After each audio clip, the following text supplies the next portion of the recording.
Bulletin का आगाज करें और सबसे पहले आपको बताएं कि इलेक्ट्रिक के दावे धरे के धरे रह गए। कराची के मुख्तलिफ इलाकों में गुज़श्ता रात भी कई घंटे बिजली गायब रही। शहरी परेशान, कहीं 8 तो कहीं 12 घंटे की बिजली गायब रही। ना दिन में चैन, ना रात को सुकून। गर्मी में घरों में रहना मुश्किल हो गया। तर्जुमान के इलेक्ट्रिक ने दावा किया था कि ईंधन की फराहमी बेहतर होने की वजह से बिजली की फराहमी बेहतर हुई है।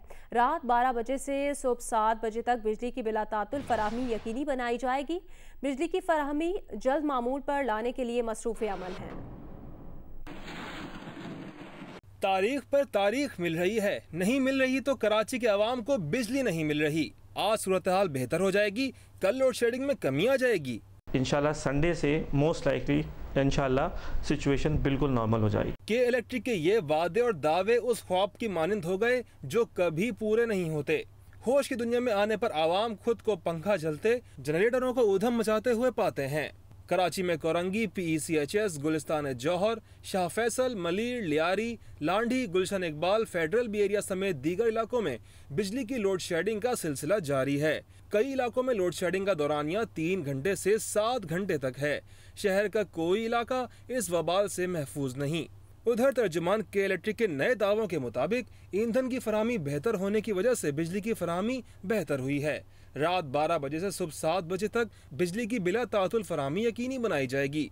मगर शहरियों का कहना है उन्हें अब तक इस आफत से रिलीफ नहीं मिल सका।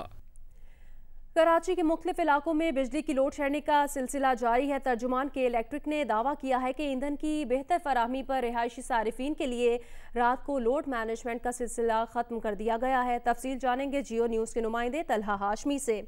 तलहा बताएगा कि इलेक्ट्रिक की जानिब से दावा किया गया है कि ईंधन की बेहतर फराहमी पर रिहायशी सारिफीन के लिए रात को लोड मैनेजमेंट का सिलसिला ख़त्म कर दिया है। क्या ये दावा दुरुस्त है? कोई तब्दीली देखी? कहीं पर लोड शेडिंग कम हुई?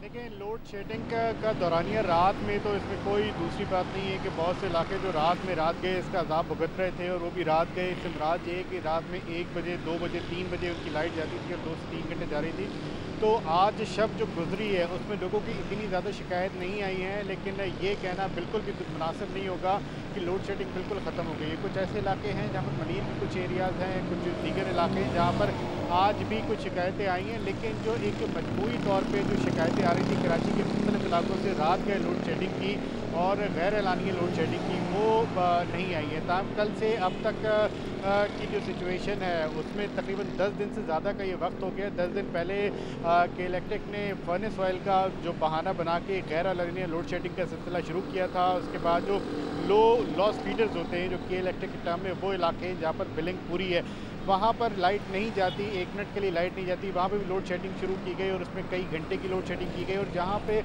जो लॉस वाले फीडर थे वहाँ पर तो 2.5 से 3 घंटे की दिन में 3 बार जो कि एलानिया थी और इसके अलावा जो गैर एलानिया लोड शेडिंग थी वो इसके अलावा थी। बहुत ज़्यादा लोड शेडिंग पिछले 10 दिनों में रही है। तो गुज़िश्ता दिनों की सूरत हाल को देख के जब उसकी आई थी तो के इलेक्ट्रिक के तर्जुमान ने दावा किया था आज रात कुछ बेहतर रही है, लेकिन अगर ये कहा जाए कि बिल्कुल ख़त्म हो गई है तो ऐसा नहीं है।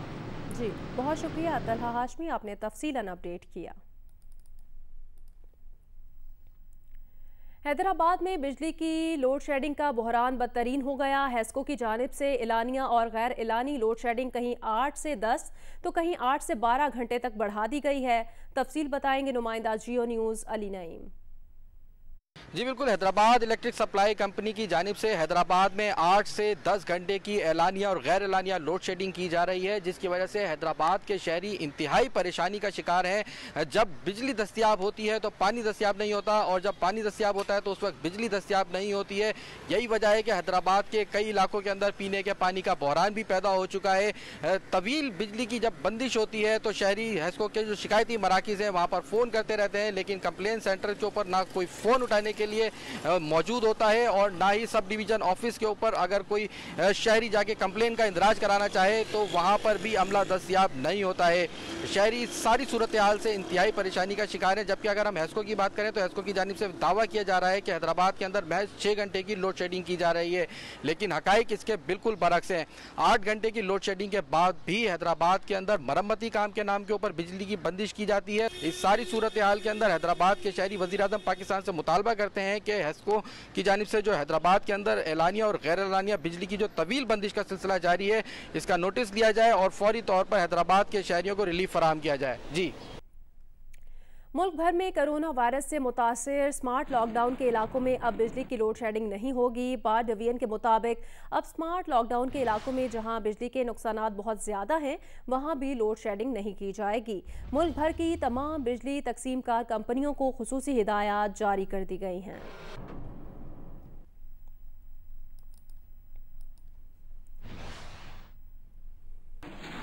इस्लामाबाद के सेक्टर G9, 2 और 3 खोल दिए गए। कमर्शियल एरिया कराची कंपनी को 29 जून की सुबह खोला जाएगा।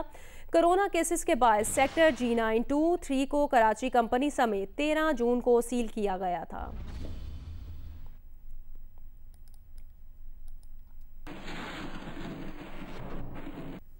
पेट्रोल की बड़ी कीमत पर बात करेंगे। मुस्लिम लीग नून ने पेट्रोलियम मसनूआत की कीमतों में बेबहा इजाफे पर वजीर आजम से इस्तीफ़ा तलब कर लिया। एहसन इकबाल ने कहा कि जिस माफिया ने पेट्रोल को स्टॉक किया था, हुकूमत ने उसे रातों रात जैकपॉट दे दिया है। ख्वाजा आसिफ ने कहा तहरीक इंसाफ अपना नया लीडर चुन ले।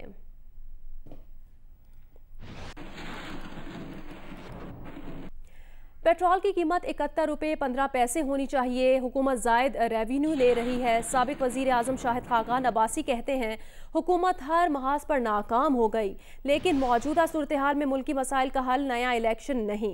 प्रोग्राम जिरगा में गुफ्तगू करते हुए नून लीग की रहनुमा ने कहा कि मुल्क चलाने और गवर्नेंस का इख्तियार रखने वालों को एक मेज़ पर आना होगा। आइन के अंदर रहते हुए ग्रैंड कौमी डायलॉग की ज़रूरत है। मुआवने ख़ुसूसी पेट्रोलियम नदीम बाबर का कहना है 1 जुलाई से पेट्रोलियम मसनूआत की कीमतें बढ़ाते तो पेट्रोल 32 रुपये फ़ी लीटर महंगा हो जाता। वफाकी हुकूमत ने 1 जुलाई की बजाय पेट्रोलियम मसनूआत की कीमतों में 26 जून को इजाफा कर दिया। इजाफा भी इतना ज्यादा कि 1 लीटर पेट्रोल की कीमत में 47% हुकूमती टैक्स। जी हाँ, 100 रुपए 10 पैसे के 1 लीटर पेट्रोल में शामिल हैं 30 रुपए पेट्रोलियम लेवी, 14 रुपए 55 पैसे का GST और 2 रुपए 44 पैसे कस्टम ड्यूटी के। 101 रुपए 46 पैसे के 1 लीटर डीजल की कीमत में भी 30 रुपए पेट्रोलियम लेवी, 14 रुपए 74 पैसे GST और 6 रुपए 20 पैसे कस्टम ड्यूटी के।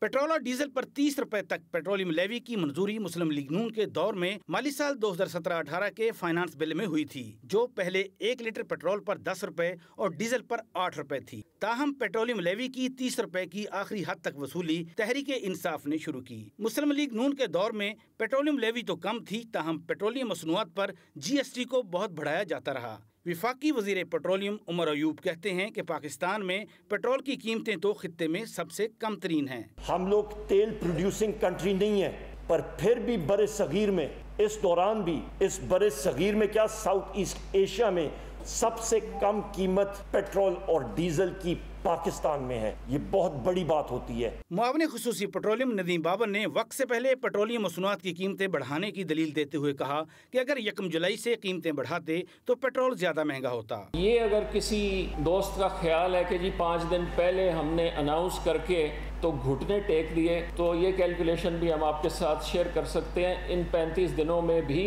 OMCs को थोड़ा नुकसान होगा, उतना नहीं होगा जितना जून में हुआ, और इसका नेट बेनिफिट भी कंज्यूमर को ही मिलेगा। माहिरीन के मुताबिक वक्त से पहले कीमतें बढ़ाने की सबसे बड़ी वजह वजारत खजाना का रेवेन्यू का हसूल है, जो पेट्रोलियम मसनूआत पर बहुत जल्द हासिल हो जाता है। ऊपर से ऑयल मार्केटिंग कंपनियों की भी चांदी हो गई, जो सस्ता खरीदा हुआ तेल महंगे दामों फरोख्त करेंगी, बोझ पड़ेगा आवाम पर। माहिरीन ने मुआवने खुसूसी की इस बात से इत्तफाक नहीं किया कि वक्त से पहले कीमतें बढ़ाने से ऑयल मार्केटिंग कंपनियों को फायदा नहीं होगा। कैमरामैन इरफान हाशमी के साथ सैफुर रहमान, जियो न्यूज़, इस्लामाबाद। अभी आपको खबर दें, वज़ीर आज़म के मुआवने ख़ुसूसी शहबाज गिल ने कहा कि जब पेट्रोल की कीमत 25 रुपये कम की तो मशवरा दिया गया था कि इतनी कम ना करें, जब तेल की कीमत बढ़ेगी तो तनकीद होगी। वज़ीर आज़म ने कहा कि वो तनकीद से नहीं घबराते, कोरोना से परेशान अवाम को जितना रिलीफ दिया जा सकता है देंगे। प्रोग्राम नया पाकिस्तान में गुफ्तगू करते हुए शहबाज गिल ने कहा बांग्लादेश और भारत का ये भी फ़र्क है कि वहाँ कोई नवाज शरीफ जरदारी लूट कर नहीं ले गया था। मोदी पर हिंदुत्व, कत्लो गारत दीगर इल्जामात है, लेकिन इतनी गंदी करप्शन नहीं की। ने 74 रुपए लीटर की जब प्राइस अप्रूव की थी तो ये बताया गया था प्राइम मिनिस्टर को कि कीमत इतनी कम मत करें, अगर आप 25 रुपए लीटर तक कम करेंगे एक ही दम में, जब आप वापस इसको ऊपर खींचेंगे तो अवाम आपके ऊपर क्रिटिसिज्म अवाम से भी आएगा और अपोजिशन से भी आएगा और अपोजिशन इसको पॉलिटिसाइज करने की कोशिश करेगी। प्राइम मिनिस्टर का जवाब ये था कि मैं तनकीद से नहीं डरता, मैं पॉलिटिसाइज इस मामले को नहीं करना चाहता, अवाम को कोविड की वजह से प्रॉब्लम्स हैं, मैं जो पास ऑन हो सकता है बेनिफिट वो उनको पूरा बेनिफिट कीजिए। एक और भी फर्क है, वहां कोई नवाज शरीफ लूट के नहीं गया था, वहां कोई जरदारी लूट के नहीं गया था, ये भी फर्क है बांग्लादेश और इंडिया का, ये आप याद नहीं रखते। मोदी ने ऐसे कोई करप्शन नहीं की जिस तरह की हमारे यहाँ हुई है, ये गलत बात है। मोदी एक फाशिस्ट है, मोदी एक हिंदुत्व को सपोर्ट करने वाला बंदा है, वो उसने कत्लो गारत करवाई, सारे इल्जाम है, लेकिन इस तरह की गंदी करप्शन उसने नहीं की जिस तरह की हमारे मुल्क में हुई है। मुल्क में हालिया पेट्रोल बहरान, फिर उसके बाद पेट्रोलियम मसनूआत की कीमतों में इजाफे पर मौशी तज्जियाकार फ़ारूक सलीम ने तबसरा करते हुए कहा कि इस सारे अमल में हुकूमत को कोई फ़ायदा नहीं हुआ, जबकि इन 4 ऑयल मार्केटिंग कंपनियों को जिन पर हाल ही में 1 करोड़ रुपए जुर्माना किया गया था, उन्हीं को अब 300 अरब रुपए का फ़ायदा पहुँचा दिया गया। एक तारीखी बम फाड़ा है पीटीआई की हुकूमत ने, 300 अरब रुपए का अवाम को टीका, और वो भी एक ही बार में। पेट्रोल की कीमत पहले हुआ करती थी 74 रुपए 52 पैसे फी लीटर, उसके अंदर जो टैक्स था वो तकरीबन 41 रुपए था, जो खर्चे थे वो 9 रुपए 70 पैसे थे, और तेल की बेस की कीमत तकरीबन 24 रुपए। अब कीमत कर दी है 100 रुपया फी लीटर, टैक्स है उसमें 44 रुपए 55 पैसे, खर्चे 9 रुपए 70 पैसे, और तेल की बेस प्राइस गई है 45 रुपए 86 पैसे। जरा दोनों को कंपेयर करके देख लीजिए। हुकूमत को कोई खास फायदा नहीं पहुंचा, कोई टैक्स में इजाफी पैसे खास आने वाले नहीं है, खर्चे भी वही हैं 9 रुपए 70 पैसे, लेकिन बेस प्राइस 90% बढ़ गई है। जरा आलमी मंडी पे नजर डाल लीजिए, महीने भर में कोई 17% इजाफा हुआ है खाम तेल की कीमत में, लेकिन हमारी बेस प्राइस 90% ऊपर चली गई। हैरानगी की बात यह है कि जून की 11 तारीख को ओगरा ने इन्हीं कंपनीज के ऊपर तो जुर्माना लगाया था। ये होता है माफिया, जुर्माना 1 करोड़ रुपए का और मुनाफा 300 अरब का। अब 3 चीजें हुई हैं सारे खेल में, हुकूमत को मिला है अंडा, ऑयल कंपनीज को मिला है 300 अरब और अवाम को टीका लगा है 300 अरब का। ये होता है माफिया, तो कर लो कमाइयां। रहनुमा मुस्लिम लीग नून एहसन इकबाल ने कहा कि तुर्की ने बहुत अच्छा ड्रामा बनाया, उर्तुरुल जो हर बच्चे की ज़बान पर है, हमने ड्रामा बनाया है मुल्क रोल, खारजा पॉलिसी रोल, नौजवान रोल और किसान रोल।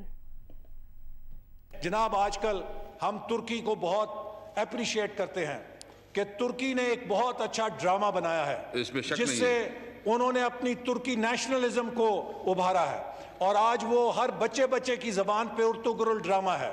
लेकिन हम भी पीछे नहीं हैं, हमने भी बड़े ड्रामे बनाए हैं, मुल्क रोल, किसान रोल, मजदूर रोल, नौजवान रोल, ताजर रोल, सरमायाकार रोल, मईशत रोल, खारजा पॉलिसी रोल, और उसका ड्रॉप होने वाला है हुकूमत रोल। Thank you.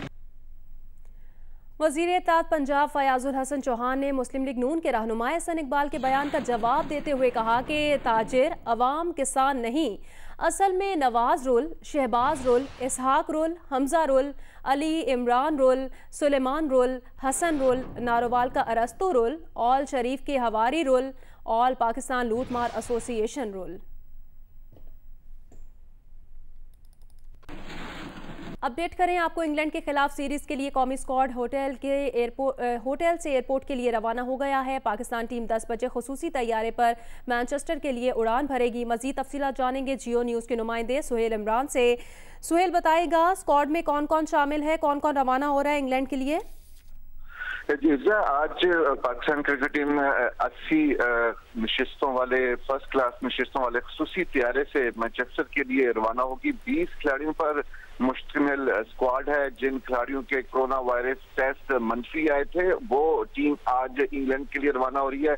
क़यादत कर रहे हैं टेस्ट टीम की अजहर अली, जबकि T20 और वनडे के कप्तान बाबर आजम भी टीम में शामिल है। इसके साथ साथ 11 रुकनी जो टीम है मैनेजमेंट की, वो रवाना हो रही है। चेयरमैन PCB एहसान मानी अपनी अहलिया के हमरा सालाना छुट्टियों के लिए इसी खुसूसी प्रवास से इंग्लैंड रवाना हो रहे हैं। पाकिस्तान टीम पहले मरहले में वोस्टर में करंटीना करेगी और इस दौरान उन्हें वहां के कवानीन के मुताबिक जो प्लान किया गया है ट्रेनिंग और प्रैक्टिस की इजाजत होगी और उसके बाद पाकिस्तान टीम डार्बी जाएगी, जहां पर पाकिस्तान टीम क्याम करेगी और इस दौरान वार्म अप मैचेस भी खेलेगी। जबकि पाकिस्तान टीम में इंग्लैंड के खिलाफ इस सीरीज में 3 टेस्ट मैचेस और 3 T20 मैचेस खेलना है। कितने मैचेस खेले जाएंगे?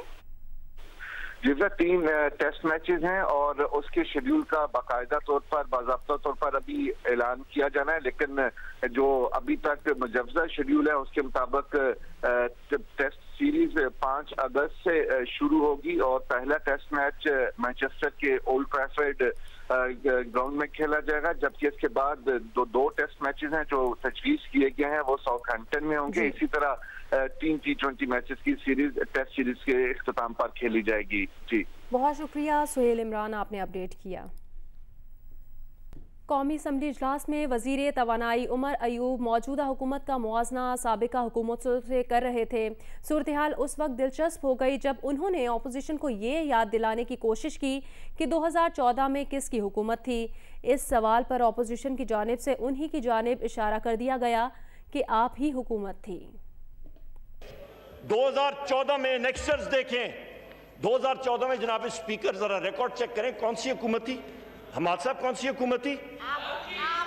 आपकी नहीं, आपकी मुस्लिम लीग नून की हुकूमत थी।